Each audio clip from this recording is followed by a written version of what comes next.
Christy Shriver, and we're here to look at books that have changed the world and that have changed us. And I'm Gary Shriver, and this is the How to Love Lit podcast. This is our second week discussing that iconic Shakespearean classic, Romeo and Juliet. And per usual, we didn't delve too far into the script in our first episode. And last week, we talked quite a bit about the mysterious life and death of William Shakespeare. We introduced the city of Verona. We talked about the difference between comedy and tragedy and why this play is halfway between each. We talked through the prologue, or at least we read it, and we discussed the first scene. The main thematic takeaway we featured was this idea that Shakespeare is deliberately drawing for us two extremely young, fairly average teenagers who are going to be forced to rise to the level of the heroic because of circumstances not created by them. And the impetus that pushes them to greatness, if you will, is really, to use a cliche brought to us by Huey Lewis in the News. Oh, yeah. The power of love. Am I off course? No, it's the power of... No, you're absolutely not off course. That's it exactly. And where we want to drop into the story this week, because this week we're talking... Yes, we're talking politics. Now, I know no one reads Romeo and Juliet to delve into politics, and we'll delve into love and fate and all the rest next week.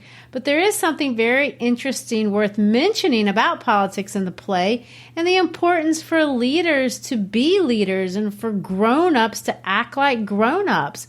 Because although this is definitely a love story, and I made the case last week that the beating of the human heart comes through in every line, from the love sonnet in the prologue to the epilogue at the end. There is a large emphasis, though, to be noted that is not about love between these two main characters. There's the rotten and selfish political world that they're forced to indwell.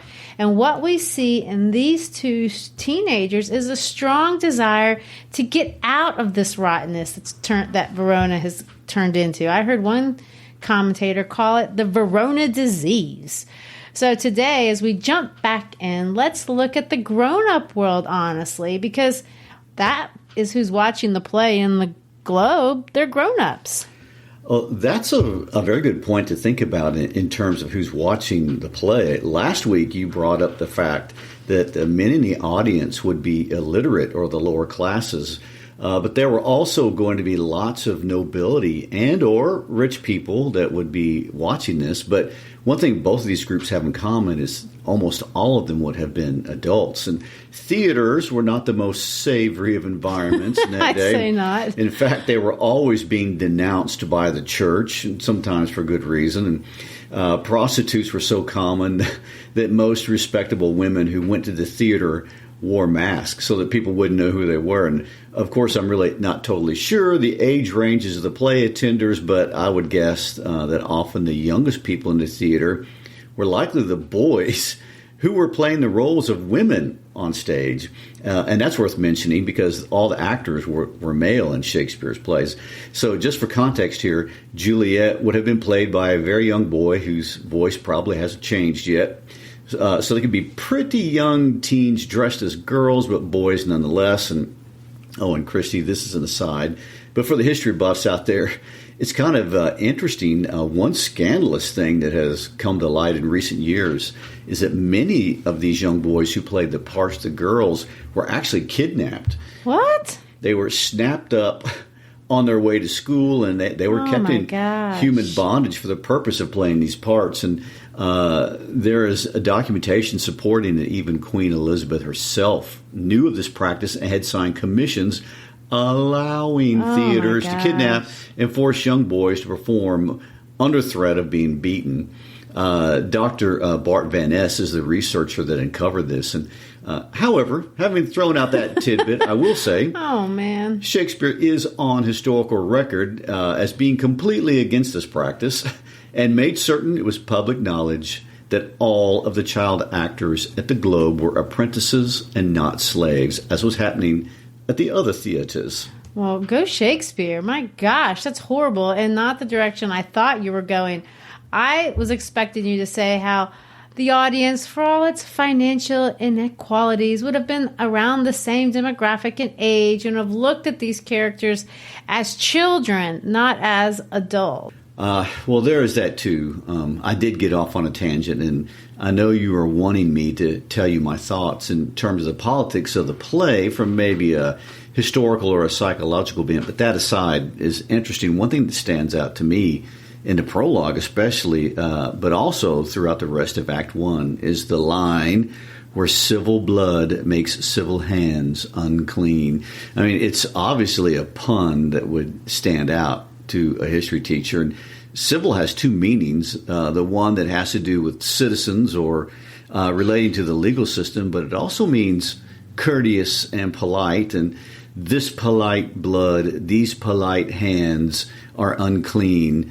And the words have a political side to them. Their politics isn't really very clear to me, and this comes across almost sarcastic to me. What is never explained in this play is to what these factions are all about. And so I assume either it doesn't matter or the audience would know what they are. And I assume, as with any society, including the American political scene as well as the British, and I'm sure this is true everywhere, is that civil society ends up breaking into factions. Oh, yes, even in high school. If you remember your American history, George Washington warned about factions in his farewell message. And, of course, even today, they are the bane of our political system. But we're not alone. There, of course, was the obvious factions in the Elizabethan era between the Catholics and the Protestants, but also even within Elizabeth's court and Privy Council, there were factions. And what we see here illustrated in Veronan society is typical of every civil, if I may use Shakespeare's sarcastic expression, civil society on earth. We're all given the factions. Everyone has taken sides, either by virtue of birth or they just choose sides. It's all about power, and over the course of time, these sorts of things have a tendency to escalate and get out of control until eventually someone gets hurt, or many someones. And so anyway, Verona illustrates why the rule of law is so important and why mobs or people who take the law in their own hands are so dangerous. I mean, in a world that's functioning properly, every member of a civil society obeys the law or the agreed upon rules that will govern how people are going to conduct themselves and live together, and even if they're on opposite sides of issues, and even if these issues are emotional in nature and they make people very angry. And when a society is functioning properly, the law is overseen by a rational but humane, impartial steward of it, and who keeps the naturally forming factions in check, as we discussed in our American document series on the Constitution.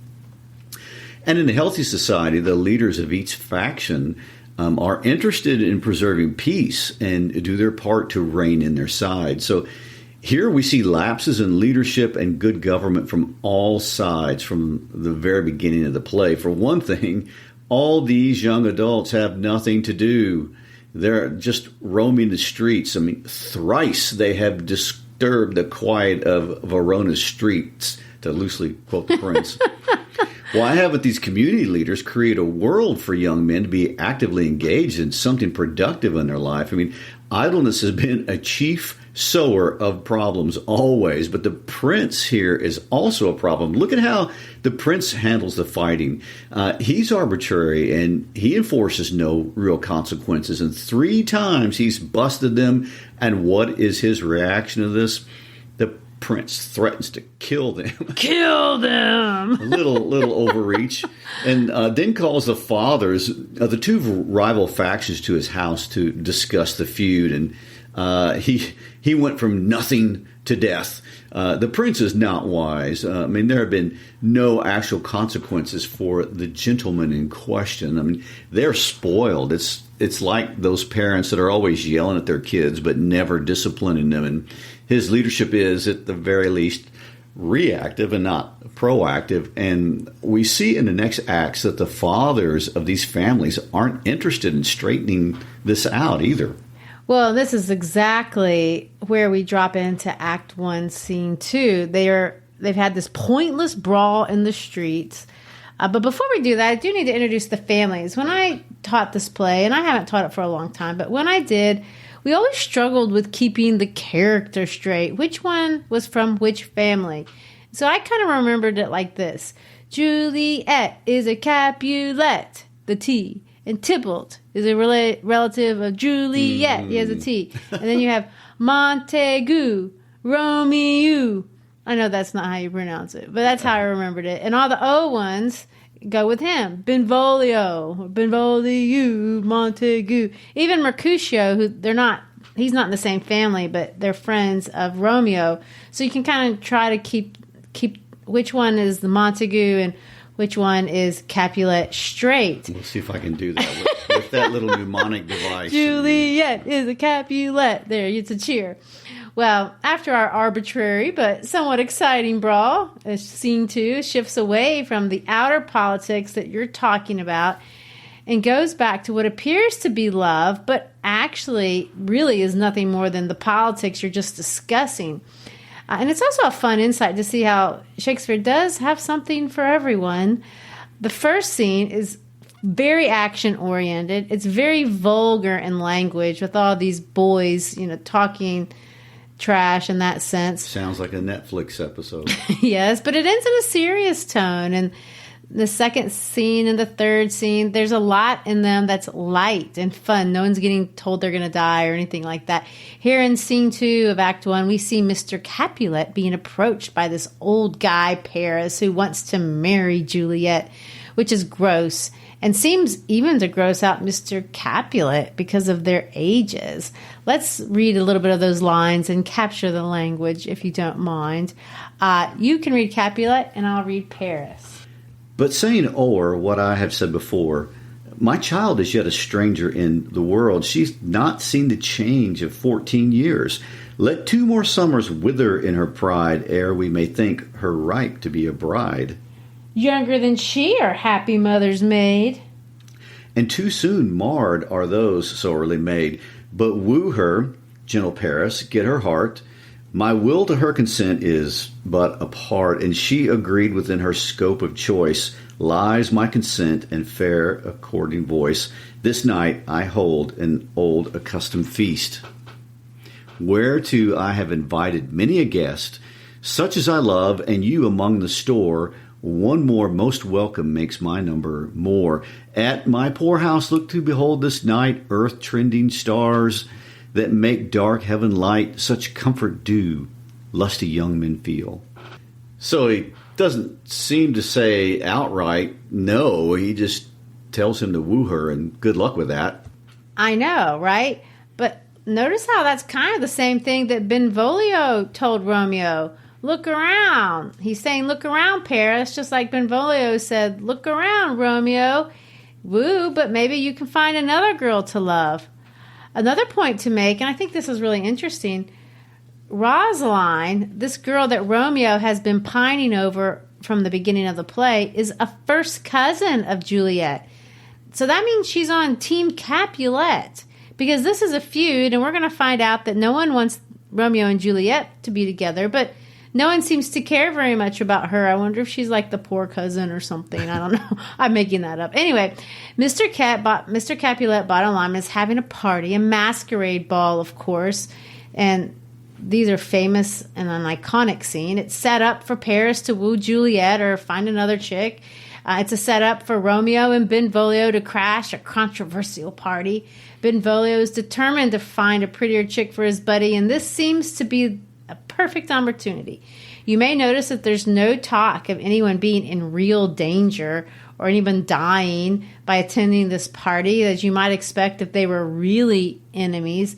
They're only enemies when it's convenient, it seems. And we know that these 2 men are out for a prowl, and they're going to hop in at this event. Well, when we get into scene 3 of Act 1, we see that Shakespeare makes it a point to, again, reiterate Juliet's age. This is not something that even an audience member throwing fruit at the set or something like that would even miss. In fact, maybe it would cause them to throw the fruit because it is a bit out of bounds. And yes, that was not uncommon in Elizabethan theater. These theaters really kind of resembled more basketball arenas than modern day theater houses. But I don't think even in the ruckus that you can miss all the hoopla around Juliet's age. Oh, I can imagine that you really couldn't. Now I can just see Paris asking for 13-year-old Juliet and some audience member hitting him with the rotten apple, yelling whatever Elizabethans yell when they mean too much. But then again, we don't really know, and this is an interesting thing about Elizabethan theater. We really don't know a lot about how they were acted out, so we can kind of make it up in our minds. But speaking of characters, it'd be fun to throw a piece of fruit at. You should meet the caretakers as well as the lovely Juliet Capulet, her mom and her nurse.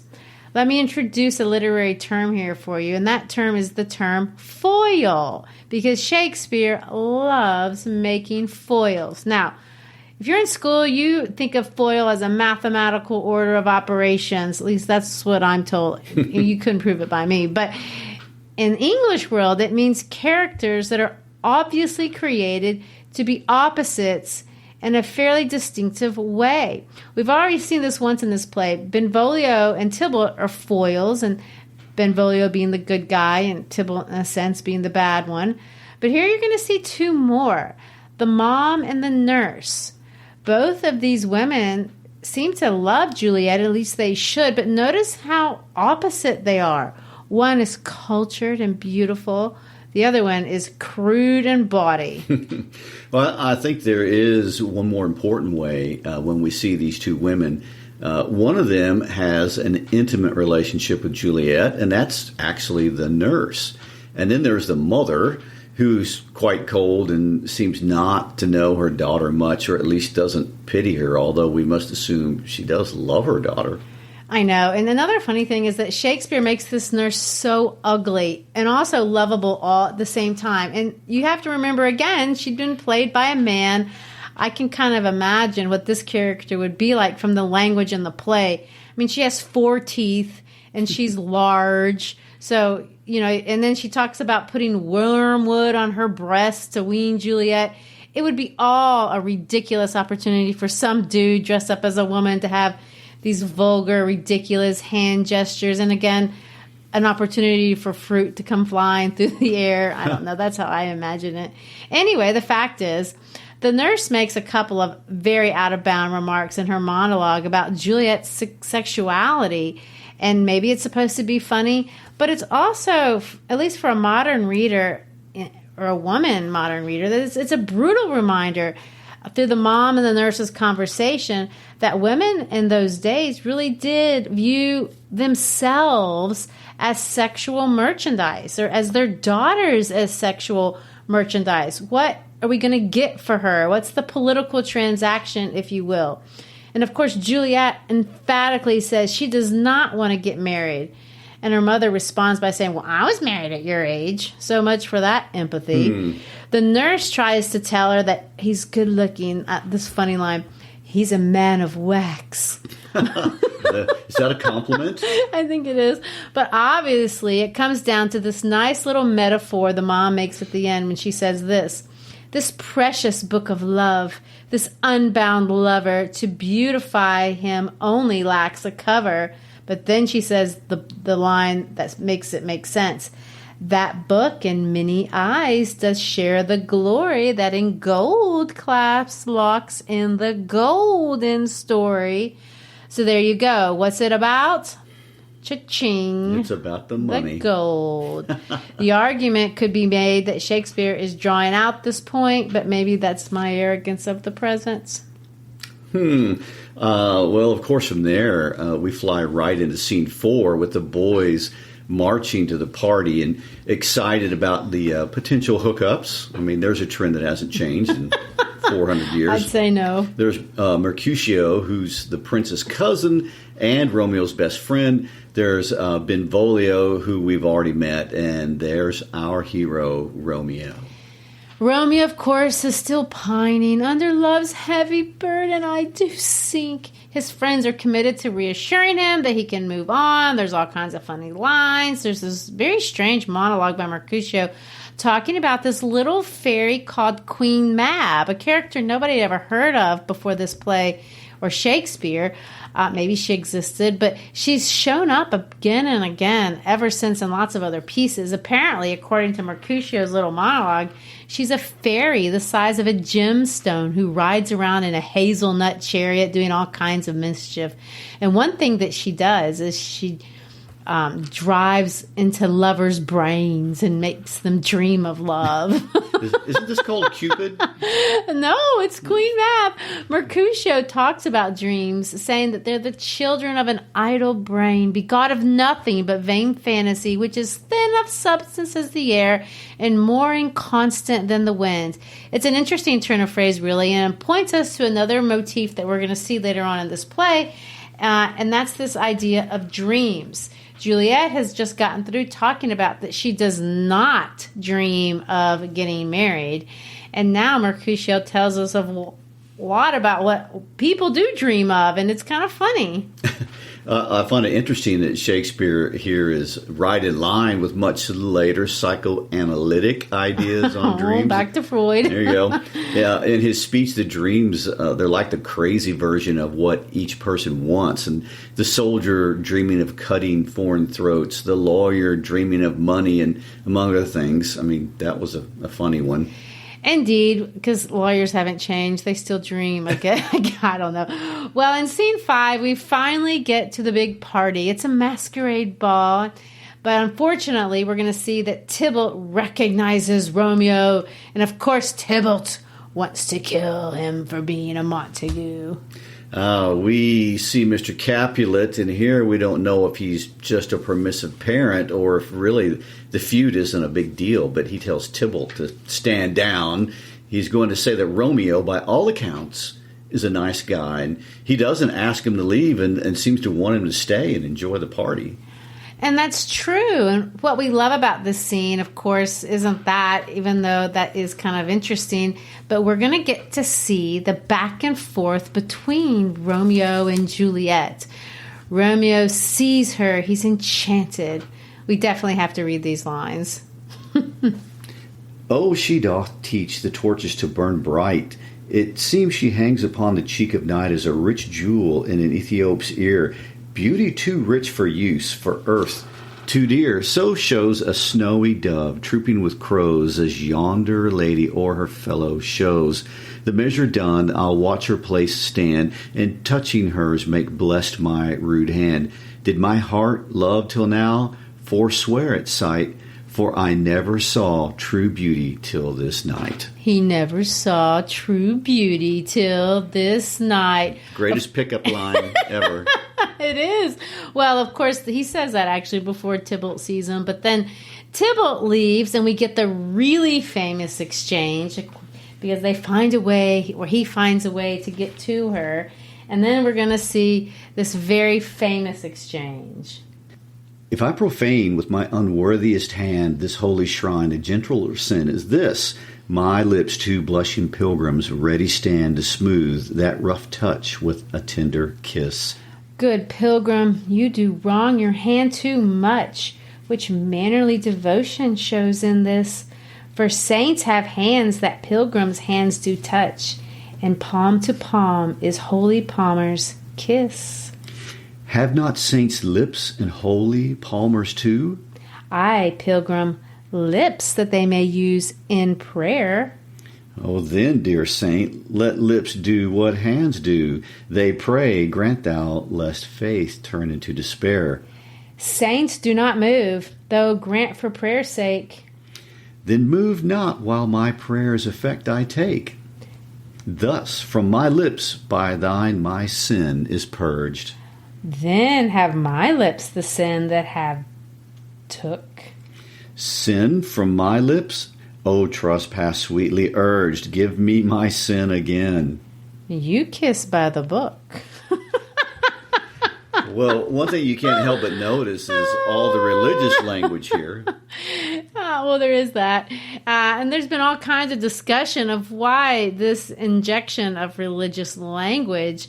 For one thing to notice, and I do want people to notice this because you don't see this very much in Elizabethan anything, but look how progressive Juliet is. Listen to her. She's 13 and she totally commands this situation. She matches Romeo line by line. She compliments how he kisses. She's commanding. That's not very typical of 13-year-old girls. Even today, you don't think of them with all this kissing experience. I can tell you right now, having been a 13-year-old and having raised two, even if you do find the boy cute. It's an interesting point to notice, and we're going to see this again later on in the balcony scene, except it's way more prominent there. But there's a larger point. Are we to understand that this love is different than all the hoopla he made over Rosalind? What makes this different? Is it because now this is holy or this is pure? Remember, love is a deeper theme, and we've talked about it being a theme, but it's overlaid with politics, ambition, factions, greed. These two children don't care about any of that. It is on purpose, I think, and this is the purpose that Shakespeare now switches from the bawdy humor, and he talks about shrines and pilgrims. Pilgrims travel to holy places, to pure places. Oh, this certainly isn't the view of marriage typical of Shakespeare's day. It is probably not the perspective on love. All the other characters are chauvinistic in everything they say about women. Even Romeo had been very sexualized in his aggression towards Rosalind. That's it, exactly. And it's worth noting that in every single scene up to this point, there has been low-brow, guttural sexual humor. It's very suggestive and demeaning towards women, as guttural humor always is, but not here. Here, all that fades away and divinity is invoked. Of course, it sounds so ridiculous coming from adolescents' mouths and prayer and this coyness about lips and all this talk about saints. Perhaps it's a reprieve from the selfish ambition of adults in the rest of the world. Perhaps it's to be viewed differently from the degradation that we've seen everywhere else. I don't know. We can speculate. We should speculate. But what it is for sure, it's very sweet and it's enticing, and people have come to love these lines over the years. Romeo and Juliet are not frightened by each other. They're not frightened by the love that they see in each other's eyes. In fact, they run to it. They don't really even care who the other person is. They don't care about their political affiliation, how much money they have, their social status. They're just compelled by something. Of course, Romeo is obviously compelled for a normal way. There's a lot of competing sexuality in Rosalind, but we have to factor that in as well. Not just Romeo, Juliet is all in as well. And she gets her nurse to track down Romeo's bio after he's gone and finds out that he's a Montague, from which we get the lines, "My only love sprung from my only hate." And then there's another one, "Prodigious birth of love, it is to me that I must love a loathed enemy." She knows unambitious love is doomed in her world. Well, in this case, as we leave Act 1 and transition into Act 2, we see more of their dream and their love, and their fate will hit its high point in this second act. Again, one of those things, those less scholarly minded of us remember from high school, the balcony scene. Oh, yes. Shall we take a sneak peek into Act 2? Just a little bit. I think we need to if we're going to finish this play in 4 episodes because it's a lot of content. But in Act 2, we're going to start with another sonnet, although this one isn't near as interesting as the first one. Again, it's 14 lines. We see the language of love thrown again with the language of death. Now old desire doth in their deathbed lie, and young affection gapes to be his heir. You know, saying that Romeo's old love for Rosalind is in the deathbed, but just invoking death reminds us of the last sonnet where that tells us there's actual death coming along. What I find interesting in the second act, and maybe this is why this act appeals to so many, is that we're looking at secrecy also that's associated with love. Like you mentioned before, there's this link with love and intimacy, which involves secret keeping. You aren't special if there's nothing private between two people. And of course, there has to be very secret. We can't meet. It's forbidden. As the sonnet concludes, it says, so passion lends them power. Time means to meet, tempering extremities with extreme sweet. I like the idea of power being introduced because I've tried to make the argument that there is a lot of struggle with power in this play. And but here, what happens, the passion leads them to power. And, of course, the excitement of forbidden love is in there as well. And love for Shakespeare, though, is not the sweet teenager Disney variety. I mean, there is passion. Clearly, there's power, and what we saw in the last scene. But there is passion. Clearly, there's power, and what we saw in the last scene. But the passion and power lead to extremes, which, of course, involves not just extreme love, this exaggerated thing we're looking at, but the other extreme, violence and death. Oh, I agree. I think it's difficult to really define what Shakespeare's saying about love, although we will try. But today, let's look at power dynamics. I want to conclude our discussion with a couple of more interesting power thoughts to think as we head out for the week. Scene 1 of Act 2 is definitely for the boys who are freaked out by all the emotional stuff that they saw at the ball. And we're going to get another scene with these bawdy boys and the sexual language. 3 friends, 1 bails at the party, leaves the other 2, who of course make fun of him, talking about running off maybe to have sex or to not have sex. They have 0 sympathy for their dear friend, as of course they wouldn't. Mercutio's lines are particularly sexualized. He says this, if love be blind, love cannot hit the mark. Now will he sit under a medlar tree and wish his mistress were that kind of fruit as maids call medlars when they laugh alone. O Romeo, that she were, oh, that she were an open arse and thou a poppering pear. I mean, this is very sexual, and the medlar fruit is a sexual reference. If you're interested, Google it. But here's my point. Romeo has bailed out on this world, and off he goes to find what he will find in a very strong woman, really. Gary, let's finish by reading this most famous of all of Romeo, Juliet, and Shakespeare's speech. We'll resume talking about Juliet's response and commenting on this speech next week. But here we go. Romeo has run away. He sees light coming out of Juliet's window. He overhears her confession of love to him, and then he's going to jump out to present himself. But soft, what light through yonder window breaks? It is the east, and Juliet is the sun. Arise, fair sun, and kill the envious moon, who is already sick and pale with grief, that thou, her maid, art far more fair than she. Be not her maid, since she is envious. Her vestal livery is but sick and green, and none but fools do wear it. Cast it off. It is my lady, oh, it is my love. Oh, that she knew she were. She speaks, yet she says nothing. What of that? Her eye discourses, I will answer it. I am too bold. 'Tis not to me she speaks. 2 of the fairest stars in all the heaven, having some businesses, do entreat her eyes to twinkle in their spheres till they return. What if her eyes were there, they in her head? The brightness of her cheek would shame those stars, as daylight doth a lamp. Her eye in heaven would through the airy region stream, so bright that birds would sing and think it were not night. See how she leans her cheek upon her hand. Oh, that I were a glove upon that hand, that I might touch that cheek. Ah, me. She speaks.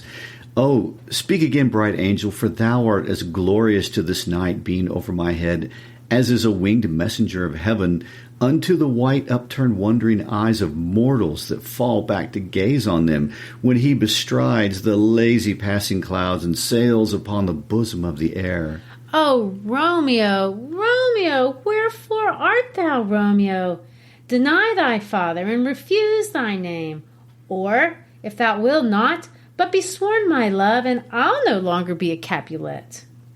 Shall I hear more, or shall I speak at this? 'Tis but thy name that is my enemy. Thou art thyself, though not a Montague. What's Montague? It's nor hand, nor foot, nor arm, nor face, nor any other part belonging to a man. Oh, be some other name. What's in a name? That which we call a rose by any other name would smell as sweet. So Romeo would, were he not Romeo called, retain that dear perfection which he owes without that title. Romeo, doff thy name, and for thy name, which is no part of thee, take all myself. I take thee at thy word. Call me but love, and I'll be new baptized. Henceforth, I will never be Romeo. Well, there is a lot to talk about that's interesting here, and we'll start that again next week. It's Juliet's lines that bring us to our concluding thought for this day. These, if they are nothing, are a beautiful expression of what it means to be young and in love. It's physical, it's exaggerated, it's full of bling, it's definitely chaotic, it's also extremely impulsive. What could go wrong there? Only everything.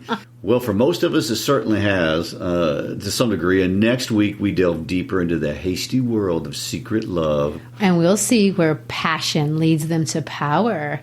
Time means to meet, tempering extremities with extreme sweet. All right. On that note, thanks for being with us. Check us out on our Facebook page and our How to Love Lit podcast page.com. Look at us on Instagram. We are out there on the World Wide Web, easy to be found. Tell your friends about it. And remember, we are studying the books that changed the world and change us as well. Peace out.